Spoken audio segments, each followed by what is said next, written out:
आज ईएमआरएस का नोटिफिकेशन आ गया है, जो लास्ट बार 2023 में आया था और दिसंबर में इसका एग्ज़ाम हुआ था। दिसंबर में इसका एग्ज़ाम हुआ था और फिर से एक बार ये नोटिफिकेशन आया है। तो आइए हम लोग देख लेते हैं कि हमारे राजनीति विज्ञान से संबंधित क्या पीजीटी में कोई पोस्ट है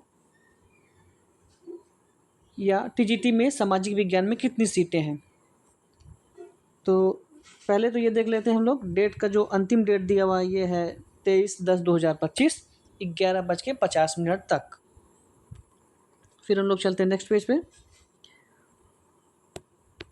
नेक्स्ट पेज में ये नेक्स्ट पेज में टोटल सीटों की संख्या देखेंगे हम लोग। तो पीजीटी में 1460 और टीजीटी में 3962 सीट है। और टीजीटी में 1460 3962।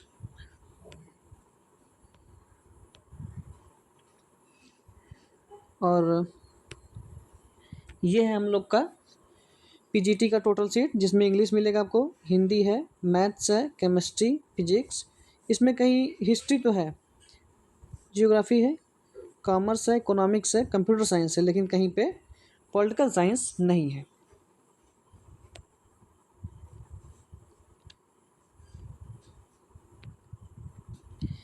अब हम लोग चलते हैं अपने टीजीटी पे कि टीजीटी में देखते हैं सामाजिक विज्ञान में है या नहीं। तो सामाजिक विज्ञान में ये रहा अपना सामाजिक विज्ञान। सामाजिक विज्ञान में टोटल सीट है 392। अन्य कैटेगरी का है सामान्य वर्ग का 161, EWS 39, OBC 105, SC 58, ST 29, VI, HI, LD, others. ये है हमारा टोटल सीटों की संख्या। ठीक है, ये रहा हम लोग का संख्या। 392 सीट है। 392 टीजी ईएमआरएस, केवीएस या फिर एनवीएस, इन सब में ये काफ़ी सीट है, कम नहीं है। हाँ, लेकिन हम लोग को पीजीटी में नहीं मिला सीट, कोई बात नहीं है, लेकिन टीजीटी में ठीक ठाक सीट है क्योंकि तैयारी हम लोग वही कर रहे हैं। हाँ, इसका सिलेबस थोड़ा सा अलग होता है। आइए देखते हैं सिलेबस इसका क्या है।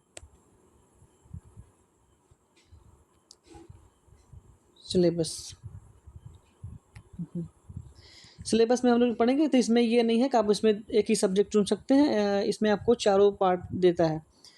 क्योंकि टीजीटी में हम लोग, जैसे यूपी में क्या है, या कहीं पे आप 2 सब्जेक्ट, 4 में से कोई 2 चुन सकते हैं, लेकिन इसमें हम लोग को ऑप्शन नहीं मिलता है। इसमें हमें आपको पूरा पढ़ना पड़ता है।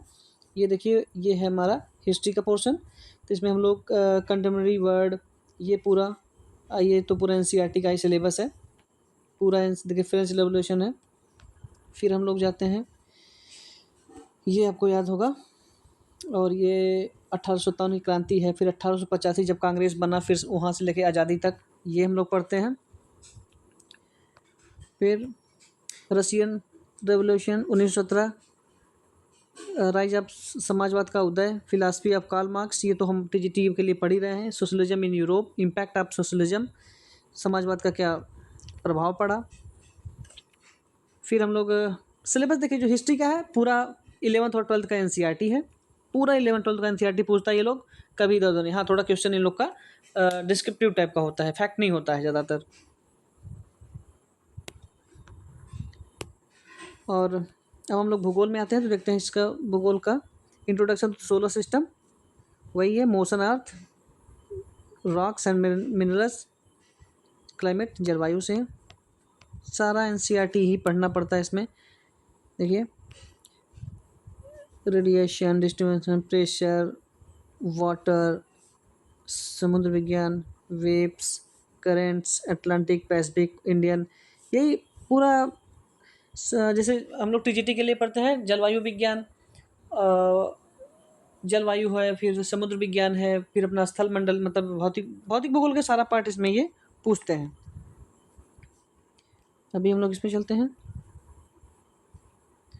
ये फिर देखिए, आपको मिलेगा यहाँ पे इंडिया का भूगोल, मतलब भारत का भूगोल, पॉपुलेशन, वही 2011 वाला, रिसोर्स, ये सब एनसीईआरटी का पार्ट है। Agriculture NCERT, line national economy undertaking है। हाँ देखिए, ये है आपदा प्रबंधन से संबंधित ये सब। ये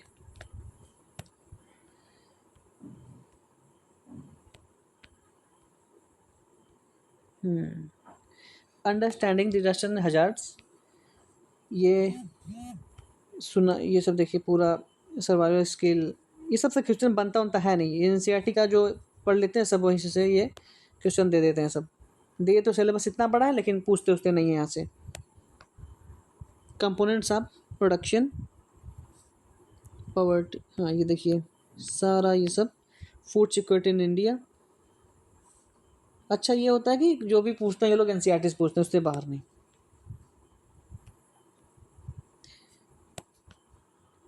देखिए ये सब सारा एनसीईआरटी का सिलेबस उठा के लोग चैप्टर वाइज मतलब पूरी किताब दे देते हैं, पढ़ते रहिए आप लोग। मनी एंड क्रेडिट,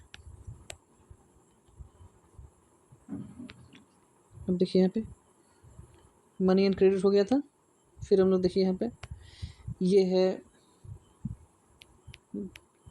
फिर हम लोग आ गए इस पे अपने प्रमुख विषय पे। ये देखिए सिविक्स, पावर शेयरिंग, फेडरलिज्म, संघवाद। उसके बाद democracy and diversity, political parties, elections, वही 324, चैलेंज इन डेमोक्रेसी, ये चैप्टर ही है। पॉपुलर स्ट्रगल एंड मूवमेंट्स, हाँ ठीक है। ये भी सब देखिए उसमें जाएंगे आप पढ़ने, 9th 10th की एनसीईआरटी में है सब। Democracy concept, salient features, local government मतलब क्या, लोकल गवर्नमेंट मतलब क्या होता है। लोकल गवर्नमेंट का मतलब है यही अपना 73 और 74वां संविधान संशोधन, इंडिया कॉन्स्टिट्यूशन। ये पूरा कॉन्स्टिट्यूशन मतलब एम लक्ष्मीकांत से। ये रहा आपका। और एक चीज़ है, फीस जो है टीजीटी की है 2000, पीजीटी की भी शायद है 2000। बस, धन्यवाद।